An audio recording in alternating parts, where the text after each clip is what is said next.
Vous passez votre vie à essayer d'organiser le chaos. Vous recherchez la stabilité au travail, la sécurité financière, une relation fiable, la prévisibilité dans vos journées. Vous courez après les certitudes, les garanties, un sentiment de contrôle. Et peut-être, l'espace de quelques instants, y parvenez vous-même. Votre salaire est fixe, votre relation s'apaise, votre routine semble reprendre son cours normal. Mais soudain, quelque chose dérape. Un imprévu, une perte, un changement inattendu, et tout bascule. Ce qui semblait sûr se révèle fragile. Ce qui semblait certain se révèle instable. Et la paix que vous pensiez avoir trouvée s'évanouit, comme de la fumée. Spinoza dirait « Cette souffrance n'est pas un malheur, c'est une illusion. C'est le prix à payer pour avoir cherché la stabilité là où elle n'a jamais existé, dans le monde extérieur. » L'esprit humain a une tendance naturelle à projeter son désir d'ordre sur la réalité. C'est comme s'il disait silencieusement « Si tout autour de moi est en équilibre, je le serai aussi. » Mais la vie ne suit pas cette logique. La nature suit son propre ordre, un ordre qui n'est pas fait pour satisfaire nos désirs, mais pour manifester ce qui est nécessaire. Les saisons changent, les corps tombent malades, les relations changent, le temps passe, rien ne demeure. Et plus on essaie de réparer ce qui est fluide, plus on souffre. Plus on exige de la permanence de ce qui est, par nature, impermanent, plus on accumule de frustration. Spinoza nous enseigne que cette tentative de trouver la paix dans l'extérieur est la grande erreur de l'esprit. Non pas que le monde soit mauvais ou injuste, mais parce qu'il est gouverné par des causes qui ne nous concernent pas. Tout ce qui arrive résulte d'une chaîne infinie de causes et d'effets. On peut même influencer certains d'entre eux, mais on ne peut jamais les contrôler tous. Et en ignorant cela, on se place dans une situation de tension constante. On essaie de prédire, d'éviter, de manipuler ce qui est extérieur. Quand quelque chose va mal, l'esprit qui attendait la stabilité est déstabilisé, et la paix qui semblait si proche se révèle n'être qu'une pause entre deux angoisses. La quête d'une stabilité extérieure est, par essence, une façon de nier la réalité. C'est comme vouloir que la mer reste immobile pour mieux se refléter sur le sable. Mais la mer n'est pas faite pour s'arrêter. Elle bouge, elle change, elle palpite. Et ce que propose Spinoza, ce n'est pas de tenter d'arrêter la mer, mais d'apprendre à être pleinement dans son mouvement. La véritable paix, selon lui, ne consiste pas à adapter le monde à nos attentes.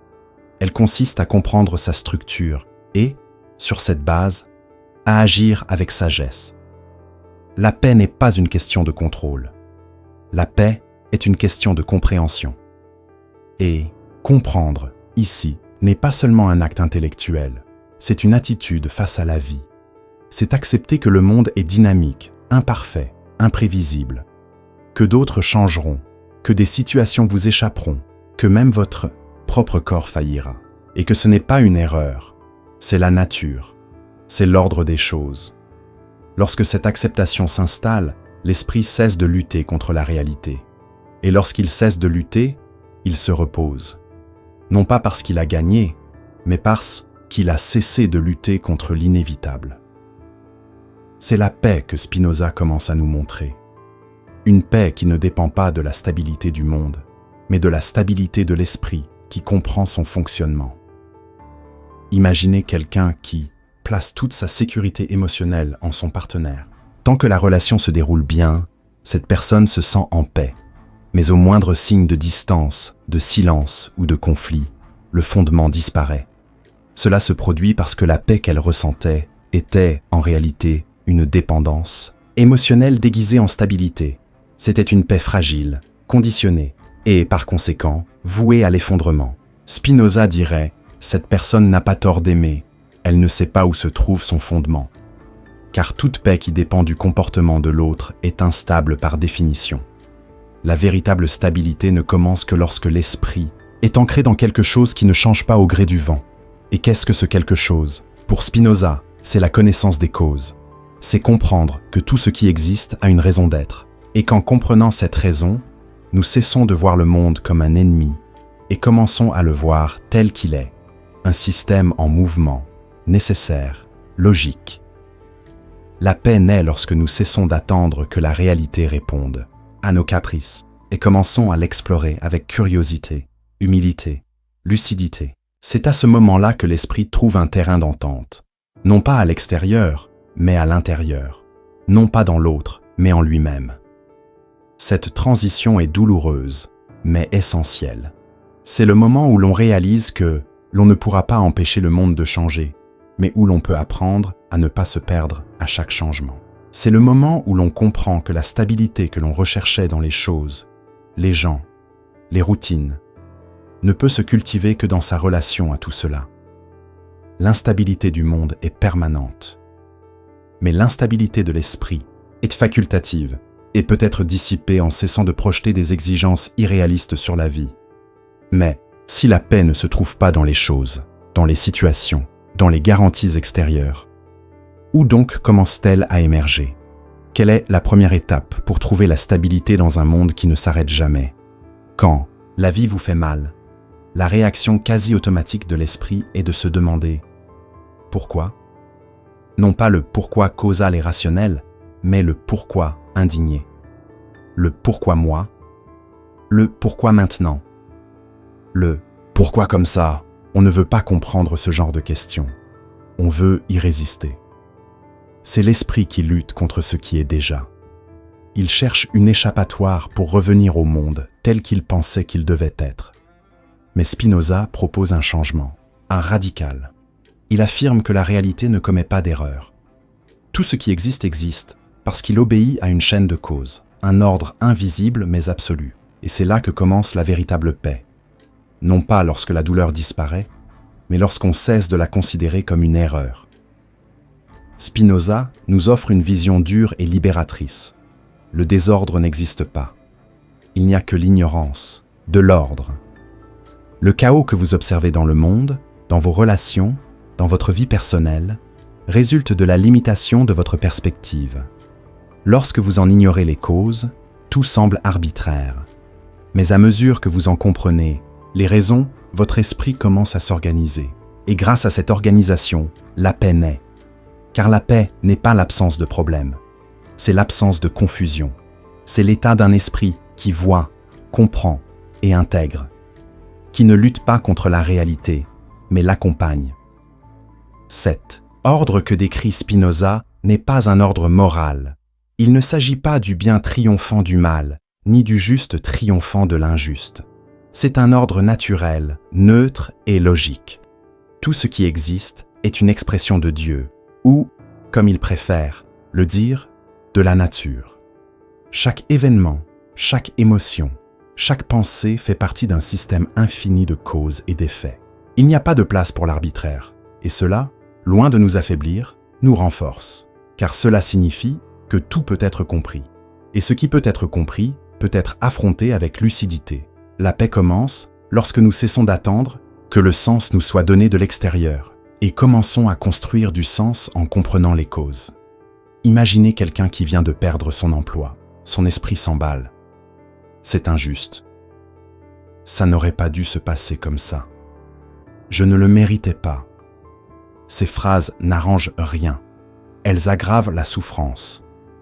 Elles renforcent l'idée qu'il y a eu une erreur en réalité.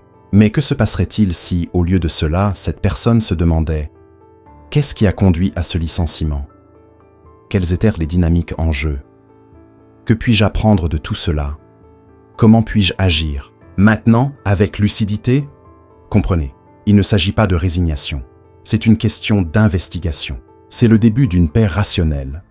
Une paix qui se construit non pas par une acceptation passive, mais par un engagement lucide.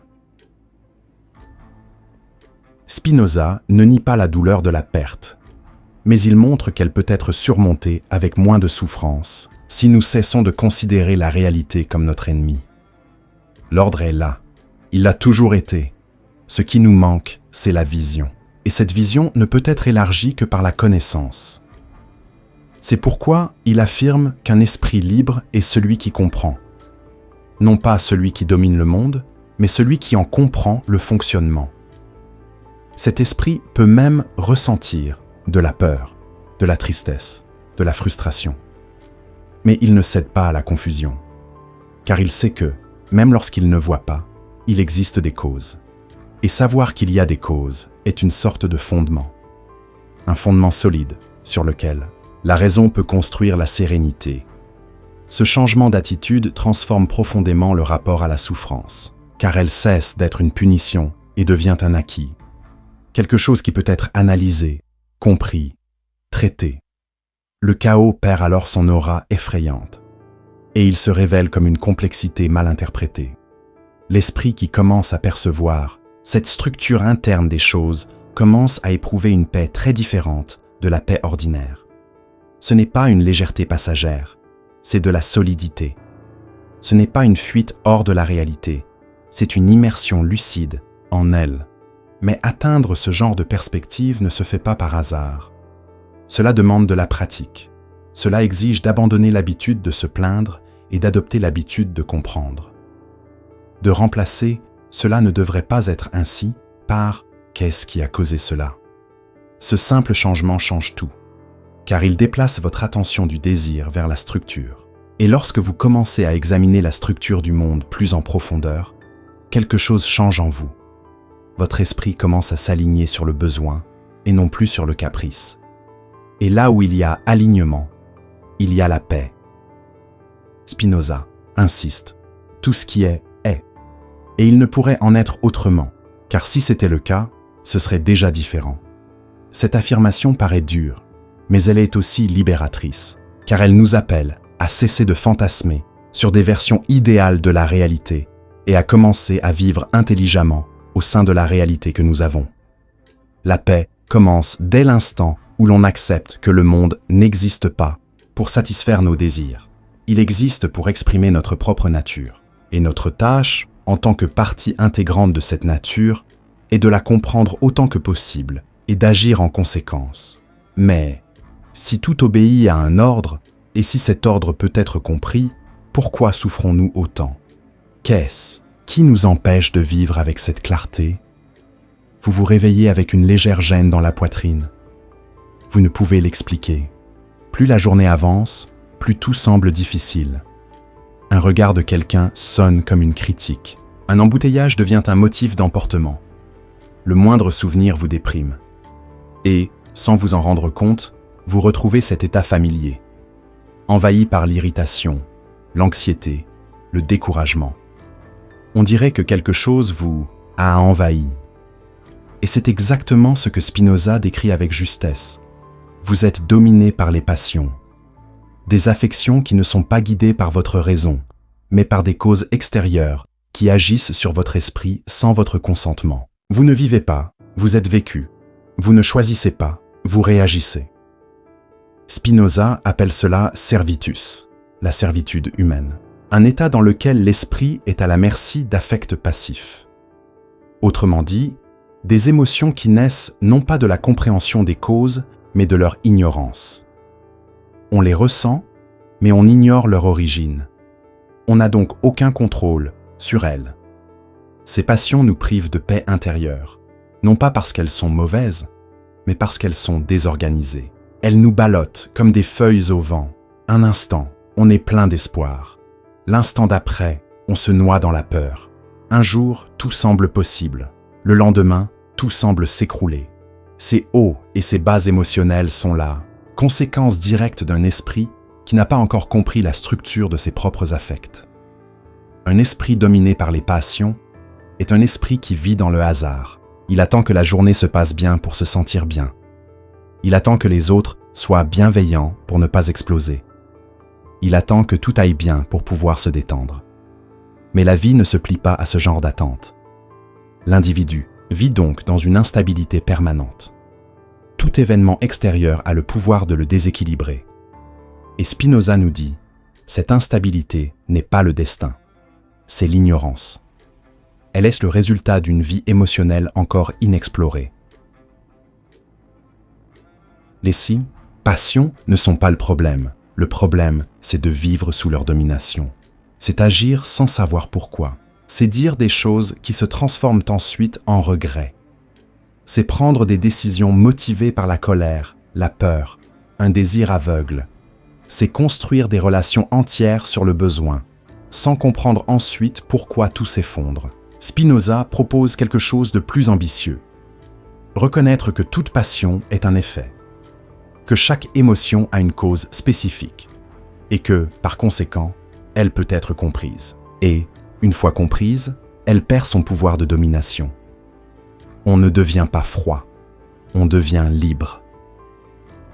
Imaginez quelqu'un qui vit avec une jalousie chronique. Peu importe à quel point l'autre renforce sa confiance, l'insécurité l'emporte toujours. Cette jalousie n'est pas un caprice, c'est une passion née de l'impuissance, de l'idée confuse que l'autre est responsable de sa propre estime de soi. Spinoza ne condamnerait pas cette personne, il l'inviterait à enquêter, pour comprendre d'où vient cette idée, pour réaliser que son affection est façonnée par des images déformées, et qu'en clarifiant ces images, la jalousie cesse d'être un monstre. Elle peut encore surgir, mais elle ne domine plus. Elle ne dicte plus le comportement. Et là où régnait autrefois la tension, la paix commence à s'installer. Cette transition de la servitude à la liberté émotionnelle est au cœur de l'éthique de Spinoza. Il nous dit qu'un esprit libre n'est pas celui qui ne ressent rien. C'est celui qui ressent clairement. C'est celui qui sait que la colère est liée à un désir frustré, que la peur est le reflet d'un manque de compréhension, que l'orgueil est une défense contre l'insécurité, que la tristesse est l'effet d'une perte de pouvoir. Et en reconnaissant cela, l'esprit cesse d'être un champ de bataille et devient un laboratoire, un espace d'observation et de transformation. Cette observation est le premier pas vers la paix véritable. Mais il faut le dire, échapper au contrôle des passions exige de la pratique. Car les sentiments désordonnés ont une force gravitationnelle. Ils ont une histoire, des racines. Nombre d'entre eux ont été appris durant l'enfance, renforcés par l'expérience, validés par des croyances culturelles. Ils ne se dissolvent pas d'un simple coup de tête. Au contraire, ils se transforment à mesure qu'on les comprend. Chaque fois qu'on observe une réaction sans s'y fondre, la passion perd de sa force. Chaque fois qu'on parvient à nommer précisément ce qu'on ressent, la confusion intérieure s'organise. Et chaque petit pas en avant dans cette direction est un véritable pas vers la paix. Spinoza affirme : l'esprit humain fait partie de l'intelligence infinie de Dieu. Cela signifie que nous possédons en nous la capacité de comprendre les causes et ainsi de nous libérer de l'esclavage émotionnel. Ce n'est pas un processus magique, c'est rationnel, c'est éthique, c'est spirituel au sens le plus concret du terme. Devenir maître de soi, être quelqu'un qui vit et pas seulement qui réagit, qui ressent mais ne se perd pas dans ses émotions, qui aime mais ne dépend pas, qui est triste mais ne se paralyse pas, qui ressent la peur mais ne se fuit pas. Cette personne vit toujours dans le monde, elle souffre toujours, mais son esprit n'est plus un territoire occupé, c'est une maison propre, un lieu sûr. Mais si le problème ne réside pas dans ce que nous ressentons, mais plutôt dans la façon dont nous sommes dominés par lui, comment passer à l'étape suivante ? Comment transformer une passion désordonnée en affection active ? Comment passer de la réaction à l'action consciente ? Liberté. Ce mot vous a toujours hanté. Vous l'associez au choix, au mouvement, à la rupture avec vos limites. Mais en réalité, la plupart du temps, vous ne choisissez pas, vous réagissez simplement. Quelque chose se produit et vous réagissez. Un regard vous irrite, une critique vous déstabilise, un compliment vous excite, et tout semble hors de votre portée. Vous vous surprenez à dire des choses sans réfléchir, à ressentir des émotions que vous ne comprenez pas, à faire des choix que vous ne reconnaissez pas plus tard. Et puis vient la frustration. Pourquoi suis-je comme ça ? Pourquoi ne puis-je pas changer ?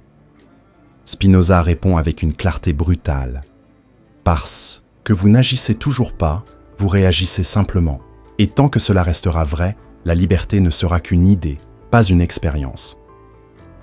Pour Spinoza, la véritable liberté ne consiste pas à faire ce que l'on veut, mais à comprendre pourquoi on veut ce que l'on veut. Car tant que l'on est mu par des passions, c'est-à-dire par des affects passifs, issus de causes externes et confuses, on n'agit pas, on est agi. on est traversé par des forces qu'on ne peut contrôler. Et aussi normal que cela puisse paraître, c'est l'état qu'il appelle servitus, l'esclavage intérieur. La liberté n'est donc pas l'absence d'affect, mais la présence de la raison. Elle naît lorsque, face à une impulsion, on en reconnaît l'origine, on en comprend la structure et on décide en fonction de celle-ci, et non sous l'impulsion du moment. Agir est donc un geste radical. Il ne s'agit pas simplement de faire, mais de le faire clairement. Il s'agit de décider depuis un lieu intérieur, non contaminé par des impulsions aveugles ou par les exigences du monde. Il s'agit d'être une cause, et non seulement un effet. Spinoza nous montre que chaque fois que nous parvenons à transformer une passion en idée claire, nous nous libérons, car nous sommes désormais mus par une connaissance adéquate, et non par des images déformées. Et c'est ce type d'action qui inaugure la liberté intérieure, le pouvoir de ne plus se laisser emporter par le flux des événements, mais d'y naviguer consciemment. Imaginez quelqu'un qui, face à une critique, ressent immédiatement le besoin de se défendre, d'attaquer, de se justifier. Ce besoin est automatique. C'est le corps et l'esprit qui réagissent au sentiment de menace. Mais si cette personne est dans un processus de connaissance de soi lucide, elle respire. Elle observe ce qu'elle ressent. Elle reconnaît que la critique a réveillé une vieille peur du rejet. Elle réalise que la colère est en réalité une protection contre cette douleur. Et, fort de cette lucidité, elle décide de réagir différemment, voire de ne pas réagir du tout. C'est cela l'action. C'est cela la véritable liberté. Et cette liberté ne vient pas de la volonté, mais de la compréhension. Spinoza ne propose pas un idéal inaccessible de contrôle absolu. Il reconnaît que nous sommes traversés par 1000 forces, que nous avons des limites, que la raison est un chemin, non un point fixe. Mais il insiste, chaque fois que l'on comprend un peu plus, on se libère un peu plus. Chaque fois qu'une idée se précise, un affect se transforme. Et ce n'est pas seulement un concept, c'est une méthode, un mode de vie, une pratique quotidienne. Dans chaque émotion, dans chaque conflit, dans chaque choix, vous avez la possibilité non seulement de ressentir, mais aussi de comprendre. Et cette compréhension, d'agir avec plus de force. La liberté intérieure est silencieuse. Elle n'a besoin ni d'affirmation, ni de contrôle rigide. Elle n'a besoin de rien prouver à personne. Elle se manifeste simplement par la qualité de votre présence, dans votre façon de vous positionner, dans votre façon de soutenir ce que vous ressentez, sans vous laisser absorber, dans votre façon de parler, sans attaquer, dans votre façon d'écouter, sans vous défendre, dans votre façon de décider, sans précipitation. C'est la maîtrise sans effort, la fermeté sans tension, l'action sans bruit. Et cette action est un soulagement, car elle vous sort du cercle vicieux de la réaction automatique et vous plonge dans un flux plus clair, plus léger et plus cohérent. Mais ne vous y trompez pas, ce processus nécessite un entraînement. L'esprit est habitué à réagir rapidement, à se protéger, à répéter des schémas. Rompre cela, c'est comme rééduquer un muscle qui s'est toujours contracté de la même manière. Au début, c'est inconfortable, parfois frustrant. Mais petit à petit, vous commencez à remarquer, ce qui vous déstabilisait n'a plus le même impact. Ce qui vous faisait réagir vous invite désormais à la réflexion. Et c'est alors que la liberté prend forme, lorsque votre vie cesse d'être un champ de réaction émotionnelle pour devenir un espace de décision consciente. Spinoza croyait que les êtres humains peuvent vivre dans la joie et la sérénité, mais pas par hasard, par la lucidité. Car ceux qui comprennent les causes cessent de se laisser aller à l'illusion. Et ceux qui agissent en fonction de cette compréhension cessent d'être otages du hasard.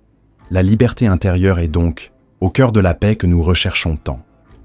Peu importe que le monde soit en plein chaos, vous êtes en ordre. Peu importe que les autres vous provoquent, vous agissez avec discernement. Peu importe que les émotions soient fortes, vous les gérez avec sagesse. Et cette liberté, une fois vécue, change tout, car elle vous ramène à vous-même. Mais comment pouvons-nous systématiquement franchir ce pas? Comment pouvons-nous développer cette capacité à comprendre les émotions et à transformer La confusion en clarté? Vous vivez entouré de pensées, mais peu d'entre elles ont été choisies par vous. La plupart se sont formées dans le silence de l'enfance, dans les mots entendus sans vous en rendre compte, dans les expériences que vous n'avez pas bien comprises, dans les traumatismes que vous avez préféré oublier. Ces pensées sont là, opérant comme des vérités. Je ne suis pas assez. On m'abandonnera toujours. Je ne peux pas faire d'erreur. Si je ne me contrôle pas, tout s'écroulera. Elle ne crie pas, elle murmure. Et ces murmures façonnent vos émotions, vos décisions, vos réactions. Ce sont eux qui vous emprisonnent, car vous croyez qu'elles sont réelles. Mais Spinoza nous enseigne quelque chose de plus puissant. Chaque pensée peut être examinée, et chaque pensée examinée peut être transformée. L'esprit n'est pas une entité mystique, c'est un système. Et comme tout système, il peut être compris. Spinoza part du principe que tout ce qui existe a une cause, y compris les pensées. Et si elles ont une cause, elles peuvent être étudiées, analysées, reconstruites. C'est là le cœur de sa méthode, rendre l'esprit transparent à lui-même. Sortir les pensées de l'ombre de l'automatisation et les placer sous la lumière de la raison. Non pas pour les juger, mais pour les comprendre, car la compréhension est le premier pas vers la transformation. Ce qu'il appelle des idées inadéquates sont celles qui ne saisissent pas la véritable relation de cause à effet des choses. Elles sont confuses, fragmentées, imprécises. Ce sont des idées porteuses d'images, d'émotions, de peur, mais dépourvues de structure logique. C'est pourquoi elles génèrent de la souffrance. Par exemple, vous pensez « Elle n'a pas répondu à mon message parce qu'elle m'ignore ». Cette pensée génère de l'anxiété. Mais est-elle adéquate? Connaissez-vous toutes les causes de cette absence de réponse? Avez-vous mené une enquête? Ou avez-vous simplement réagi sur la base d'une idée mêlant insécurité et imagination? La méthode de la clarté vous invite à vous arrêter, observer, enquêter, démonter. Ce processus demande de la pratique. Mais c'est tout à fait possible. Il commence par nommer « À quoi je pense en ce moment ?» Puis identifier l'affect. Que ressens-je en lien avec cette pensée? Puis en rechercher la cause. Qu'est-ce qui m'a poussé à penser ainsi? Y a-t-il une autre explication possible? Cette pensée est-elle basée sur la réalité ou sur un vieux souvenir? Est-elle liée à quelque chose que je comprends réellement? Ou s'agit-il simplement d'une supposition? À chaque étape de cette investigation, l'esprit s'illumine. Et des pensées autrefois automatiques se révèlent fragiles, incohérentes, voire absurdes. Spinoza propose une approche quasi géométrique, comme si nous dessinions les affects, les idées, les impulsions dans une structure claire. Une carte mentale qui nous permet de voir où commence l'écart et où commence la clarté. Cette organisation n'est pas froide, elle est libératrice, car plus on comprend ce que l'on pense, moins la pensée nous domine. Et lorsque la pensée cesse de dominer, l'émotion qui l'accompagnait commence également à se dissoudre. La peur perd de sa force, la colère s'estompe, l'angoisse recule, car toutes ces émotions dépendent des idées. Et lorsque les idées changent, le corps change aussi. Imaginez quelqu'un qui pense « Je suis un raté ». Cette idée n'est pas venue de nulle part. Elle est probablement née d'expériences répétées de frustration, d'exigences familiales et de comparaisons constantes. Cette personne n'a jamais pris le temps d'analyser la situation. Elle l'a simplement acceptée. Mais en appliquant la méthode de Spinoza, elle commence à se demander « Qu'est-ce que j'appelle exactement un échec ?» Dans quelle situation cette idée a-t-elle été renforcée? Existe-t-il une définition plus réaliste de ce que je vis? Et lorsqu'elle le fait, elle commence à voir. Cette pensée était une généralisation, un jugement sans fondement, une prison sans clé, jusqu'à présent. Et cette clé, c'est la raison. Mais pas la raison comme froideur ou arrogance intellectuelle. C'est la raison comme amour de la réalité, comme volonté de voir clair, comme engagement envers la vérité. Non pas la vérité absolue, mais la vérité de l'instant, de ce qui est, de ce qui peut être compris. Spinoza croit que cette raison est accessible à tous, que tout esprit peut être éduqué, que tout système émotionnel peut être réorganisé. Et cette liberté commence précisément là, lorsque nous cessons de croire tout ce que nous pensons et commençons à examiner, tester, affiner. Cette méthode ne se limite pas aux moments de crise. C'est un mode de vie. Elle vous invite chaque jour à prêter attention à ce qui habite votre esprit, à choisir ce que vous nourrissez, à lâcher prise sur ce qui ne vous sert plus, à construire progressivement un champ mental plus pur, plus juste et plus vrai. Et cette construction est la base de la paix intérieure, car un esprit clair souffre moins, un esprit clair se positionne mieux, un esprit clair vit avec plus de présence. Et lorsque l'esprit trouve la clarté, il cesse de vouloir fuir. Il cesse de vouloir contrôler. Il cesse de répéter des schémas. Et alors, vous commencez à vivre. Mais, lorsque cet esprit commence à s'organiser, lorsque les émotions cessent d'être des réactions aveugles, qu'est-ce qui émerge à la place de la confusion? Quelque chose se développe-t-il naturellement dans l'espace auparavant occupé par la tension? Vous avez appris à vous méfier de la joie, à la considérer comme quelque chose de fugace, de fragile, presque interdit. Lorsqu'elle survient, vous la célébrez avec crainte, vous anticipant déjà sa disparition. Et lorsqu'elle s'en va, comme c'est presque toujours le cas, vous renforcez l'idée que la joie n'est pas faite pour durer. Mais Spinoza vous invite à changer radicalement ce paradigme. Il ne considère pas la joie comme une récompense rare, mais comme l'état naturel de l'esprit lucide. Non pas comme une euphorie superficielle, mais comme un signe clair que votre pouvoir d'exister s'accroît. La joie, pour lui, n'est pas une coïncidence, c'est un effet. Et là où règne la clarté, l'action rationnelle, la liberté émotionnelle, la joie jaillit et demeure. Pour Spinoza, la joie est l'accroissement de la puissance de l'être. Chaque fois que l'on se rapproche de sa nature essentielle, que l'on agit sur la base de la compréhension, que l'on se libère des illusions, on se sent plus entier. Et cette intégralité se manifeste par la joie. Ce n'est pas une joie hystérique, ce n'est pas une extase, c'est une sérénité vivante, une présence ferme, un contentement qui n'a besoin d'aucune justification. C'est la paix ressentie dans le corps, dans la parole, dans le regard. La joie qui vient de la raison est la plus solide qui existe, car elle ne dépend pas de ce qui arrive, mais de la façon dont on se positionne face à ce qui arrive. Et pourquoi est-ce important? Parce que beaucoup confondent paix et absence d'émotion. Ils pensent que pour atteindre la stabilité intérieure, il faut réprimer ses émotions, devenir un roc et ne se laisser influencer par rien. Mais c'est une idée fausse. La véritable paix, selon Spinoza, est pleine de vie.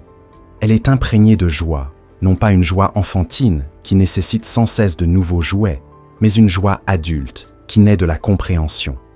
Du paem, plaisir silencieux d'être en accord avec soi-même, du soulagement de ne plus être prisonnier de ses pulsions, de la dignité d'agir avec lucidité.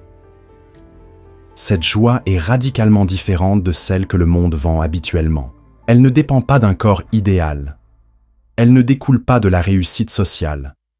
Elle n'a pas besoin de reconnaissance. Elle naît de l'acte de comprendre.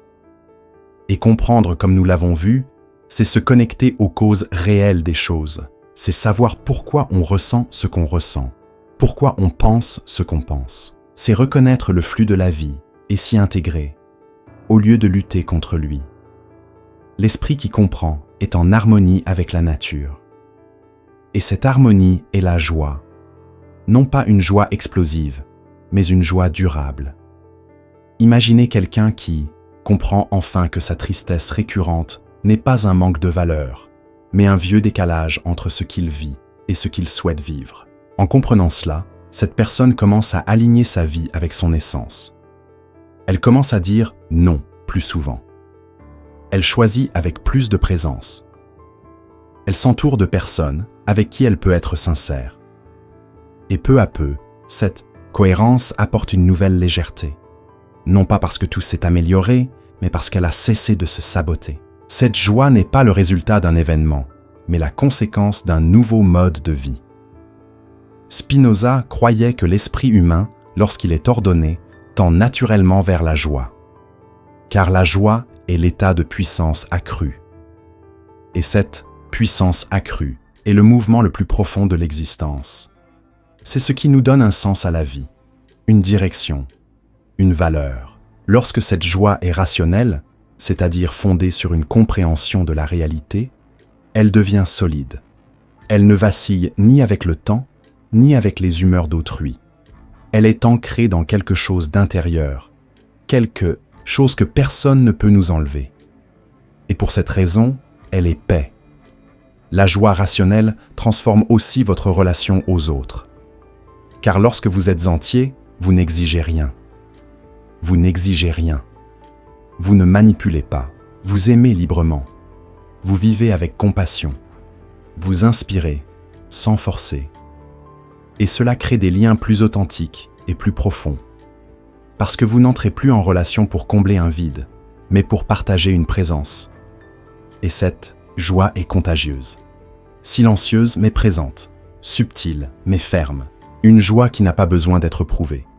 Elle s'exprime simplement, naturellement, dans tout ce que vous faites. Mais il est important de se rappeler que cette joie n'exclut pas la douleur. Elle ne vous exempte pas des pertes, des frustrations ou des difficultés. Elle modifie votre façon de vivre ces souffrances. Vous souffrez, mais vous ne sombrez pas. Vous ressentez, mais vous ne vous y identifiez pas. Vous traversez des moments difficiles, mais vous ne vous effondrez pas intérieurement. Car la joie rationnelle n'est pas une émotion qui dépend de l'extérieur. C'est un état d'esprit qui naît de la compréhension intérieure. Et cette compréhension est la racine de la paix à laquelle Spinoza accorde tant d'importance. Mais si la joie ferme peut coexister avec la douleur, comment est-il possible de faire face aux inévitables souffrances de la vie sans perdre cette paix? Vous avez été formé au combat. Dès votre plus jeune âge, vous avez appris qu'accepter, c'est abandonner, que cesser de résister, c'est capituler, que céder, c'est se montrer faible.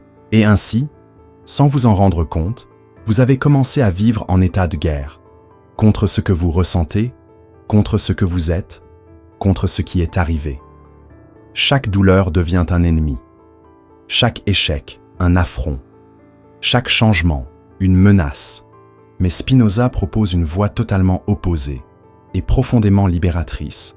Cesser de lutter, ce n'est pas céder à la souffrance, c'est se réconcilier avec la réalité. Non pas par la résignation, mais par la compréhension. Car la vérité est simple et pourtant cruelle. Ce qui est déjà.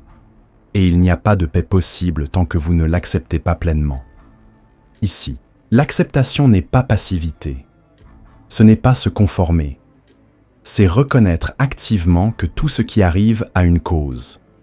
Que chaque événement, chaque émotion, chaque fait obéit à une logique, même si cette logique nous échappe. À première vue, Spinoza appelle cette vision profonde de la réalité l'amour intellectuel de Dieu. Un amour né de l'intelligence et non du fanatisme. Un amour qui n'idéalise pas, mais qui comprend. Et, en comprenant, il devient paisible. Car lorsque vous comprenez que la vie n'est pas contre vous, qu'elle est simplement ce qu'elle est, quelque chose en vous se détend. Vous cessez d'exiger que la réalité vous obéisse et vous commencez à danser avec elle. Ce geste d'acceptation est révolutionnaire, car il dissout une couche invisible de souffrance, celle qui naît non pas de ce qui arrive, mais de la résistance à ce qui arrive. Le deuil, en soi, fait mal, mais quand on insiste sur le fait que ça n'aurait pas dû se passer comme ça, la douleur se transforme en désespoir. Le rejet fait mal, mais quand on fantasme que ça n'arrive qu'à moi, la blessure devient identité. Une erreur peut être instructive, mais quand on se complaît dans la culpabilité, elle devient une prison. Dans tous ces cas, ce qui vous détruit vraiment, ce n'est pas le fait, c'est la lutte contre lui.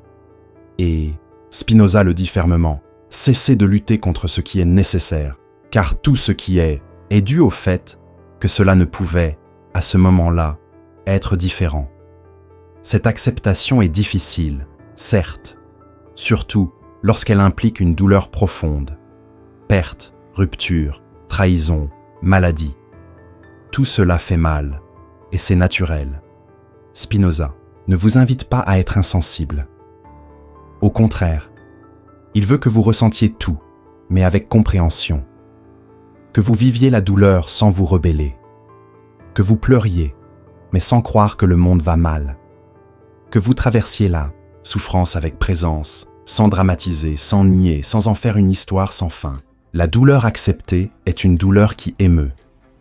La douleur rejetée est une douleur qui se répète. Imaginez quelqu'un qui perd un enfant. Rien ne peut apaiser sa douleur. Mais la façon dont elle la traverse change tout. Si elle se rebelle contre la vie, contre Dieu, contre elle-même, elle sombre. Mais si elle parvient, à un moment donné, à reconnaître que la vie est un flux de causes et qu'il n'y a ni culpabilité, ni punition, ni malédiction, alors peut-être, très lentement, trouvera-t-elle un espace pour respirer au milieu de la douleur. Spinoza ne promet pas la consolation, il promet la lucidité. Et la lucidité n'efface pas la souffrance. Mais elle offre quelque chose de plus grand, la possibilité de continuer à vivre dignement. Cette acceptation modifie également notre façon d'interagir avec les autres. Quand on comprend que chacun agit selon son niveau de connaissance, ses émotions, son histoire, il devient plus difficile de haïr. On peut se protéger, on peut s'éloigner, on peut dire non, mais sans ressentiment, sans désir de vengeance. Parce qu'on comprend, il ne s'agit pas de soi, il s'agit de l'ordre des causes. Et cette compréhension apaise, car là où il y avait autrefois du conflit, il y a maintenant de la compassion. Là où il y avait autrefois du jugement, il y a maintenant de l'espace. Là où il y avait autrefois de la tension, il y a maintenant une sorte de pardon silencieux. Accepter ne signifie pas tout laisser tel quel. Cela signifie reconnaître le point de départ exact, car seuls ceux qui acceptent la réalité telle qu'elle et peuvent la transformer, avec clarté. Seuls ceux qui cessent de nier peuvent agir. Tel est le fondement de la liberté spinoziste, la liberté qui naît de la vérité, car tout ce qui est nié vous emprisonne, et tout ce qui est accepté vous libère. Non pas parce que le monde change, mais parce que vous changez votre relation avec lui. Mais, si l'acceptation est le début de la paix, et si l'action lucide en est le résultat naturel, comment alors agir dans le monde sans s'y perdre? Comment maintenir cette paix, même au cœur du mouvement constant de la vie? Avez-vous déjà remarqué combien il est facile de se perdre dans la tentative de faire le bien? Comment, même avec de bonnes intentions, peut-on finir par être épuisé, las, plein de ressentiment? Combien de fois avez-vous essayé d'aider quelqu'un et vous êtes-vous senti aspirer? Combien de fois avez-vous agi par peur, par culpabilité, par vanité déguisée en générosité? Ce paradoxe est fréquent et Spinoza ne l'ignore pas. Au contraire, il pointe précisément où se situe l'erreur. Le problème ne réside pas dans l'action elle-même, mais dans le lieu intérieur d'où elle naît, car une action naît véritablement libre et donc éthique que lorsqu'elle naît de la compréhension et non de la contrainte, lorsqu'elle naît du pouvoir et non du besoin. Pour Spinoza, agir éthiquement n'a rien à voir avec le respect de règles extérieures ou l'obéissance à des normes imposées. La véritable éthique naît de la compréhension des causes. Elle est l'expression de votre essence dans un état de lucidité. Lorsque vous vous comprenez vous-même, comprenez ce qui vous motive et agissez en fonction de cette clarté. Alors vous agissez éthiquement. Cette action n'est pas forcée. Elle ne requiert aucun effort moral. Elle coule de source, parce qu'elle est cohérente avec qui vous êtes, avec ce que vous comprenez, avec votre vision du monde. C'est le geste juste, au bon moment, avec le bon esprit. Et qu'est-ce qui caractérise cette action? Elle est précise, elle est ferme, elle est légère, elle ne cherche pas à plaire, elle ne cherche pas à manipuler, elle ne cherche pas à faire ses preuves. Elle est, tout simplement. Et pour cette raison même, elle est profondément transformatrice. Parce qu'elle émane d'un lieu de paix. Celui qui agit ainsi ne se sacrifie pas, il s'offre, il ne s'efface pas, il se manifeste. Et en se manifestant, il accroît son propre pouvoir. Car l'éthique, pour Spinoza, n'est pas une obligation, c'est le chemin même vers la joie. Chaque fois que vous agissez avec intégrité, quelque chose en vous s'aligne. Et cet alignement est la paix. Mais agir ainsi dans le monde exige du courage. Car le monde est souvent déphasé, plein de bruit, de pression et d'exigence. Agir clairement dans un environnement confus, C'est comme être une bougie allumée par le vent. Mais c'est précisément là que l'éthique spinoziste révèle sa force. Car cette force ne vient pas de l'extérieur. Elle vient de l'intérieur. C'est la force de quelqu'un qui n'a plus besoin d'être aimé pour aimer. De quelqu'un qui n'a plus besoin de gagner pour agir dignement.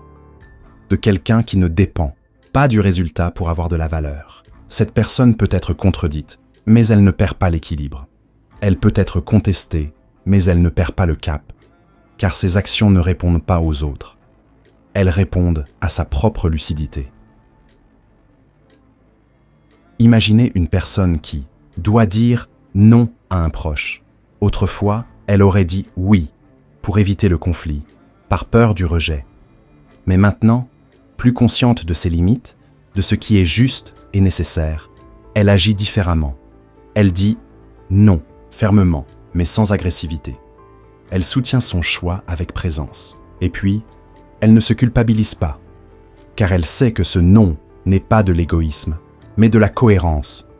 C'est de l'éthique. C'est l'expression de son véritable pouvoir qui se manifeste désormais sans violence. Ce type d'action transforme les liens, car il n'y a plus de manipulation, de jeu, ni de masque. On se montre tel qu'on est, et cela libère aussi l'autre. L'éthique n'est donc pas seulement un moyen de préserver sa propre paix, c'est un moyen de la propager. Car ceux qui agissent avec clarté ne sèment pas la confusion. Ceux qui agissent avec présence n'alimentent pas le drame. Ceux qui agissent avec cohérence n'alimentent pas la violence. L'action éthique est calme, mais ferme. Elle est compatissante, mais juste. Elle est humble, mais puissante. Et surtout, elle est authentique. Spinoza croyait que l'esprit libre n'est pas isolé du monde. Au contraire, il participe, il s'implique, il construit. Mais il construit à partir de la clarté et non du manque. Cette participation lucide est ce qui rend la vie digne. Car il n'y a aucune dignité à agir par peur, ni à se taire par commodité, ni à plaire par insécurité. La dignité réside dans le fait de savoir qui l'on est, ce que l'on comprend, ce que l'on veut exprimer, et de le faire dans le respect de soi et des autres. C'est là l'action éthique. C'est le pouvoir en action. Mais si tout cela est vrai, si l'action éthique est la plus haute manifestation de liberté, de clarté et de joie, alors que reste-t-il de vous lorsque tout est en ordre? Que se passe-t-il lorsque l'esprit n'est plus perturbé, le corps n'est plus confus et l'âme n'est plus distraite? La paix, vous l'avez recherchée à chacune des étapes jusqu'ici. Vous avez essayé de la trouver dans la maîtrise de vos émotions, dans l'organisation de vos pensées, dans la clarté de vos actions. Et peu à peu, vous avez peut-être compris que la paix dont nous parlons n'est pas une simple émotion. Ce n'est pas une brève pause entre deux conflits. Ce n'est pas non plus le soulagement momentané lorsque tout semble s'arranger. Cette paix, qui commence maintenant à prendre forme en vous, est autre chose. C'est la présence. C'est le silence intérieur. C'est une lucidité si profonde, si stable, que même les douleurs les plus aiguës ne la dissolvent pas. Spinoza appelait cet état d'esprit éternel, non pas parce qu'il perdure à jamais dans le temps, mais parce qu'il échappe à la tyrannie du temps, parce qu'il touche à l'essentiel, à l'absolu, à l'immuable. L'esprit éternel, pour Spinoza, n'est pas un état mystique, c'est un accomplissement de la raison. C'est le point où l'esprit, en se comprenant lui-même et la réalité avec suffisamment de clarté, s'aligne sur l'ordre du tout. Il cesse de se sentir séparé, menacé, insuffisant, et il commence à vivre comme une expression consciente de la nature. Cet esprit ne souhaite plus que les choses soient différentes. Il aime ce qui est, parce qu'il le comprend. Et dans cet amour, qui n'est pas émotion mais intelligence, il trouve la paix. Une paix qui ne vacille pas, car elle ne dépend pas de l'extérieur. Une paix qui ne se cache pas, car il n'y a plus rien à cacher. On pourrait croire que cet esprit n'appartient qu'aux sages, aux éclairés. Mais Spinoza était clair, il est accessible à tous. Chaque fois que vous comprenez clairement quelque chose, vous touchez à cette éternité. Chaque fois que votre pensée cesse de réagir et se met à observer, vous entrez dans cet espace. Chaque fois que vous ressentez de la douleur sans vous y identifier, vous élargissez votre esprit. Et cette expansion n'est pas intellectuelle, elle est existentielle. C'est comme si, à l'intérieur, il y avait un espace de plus en plus silencieux, ferme, entier. Et cet espace, c'est vous, avant la peur, avant l'histoire, avant l'identité. L'Esprit éternel n'est pas indifférent.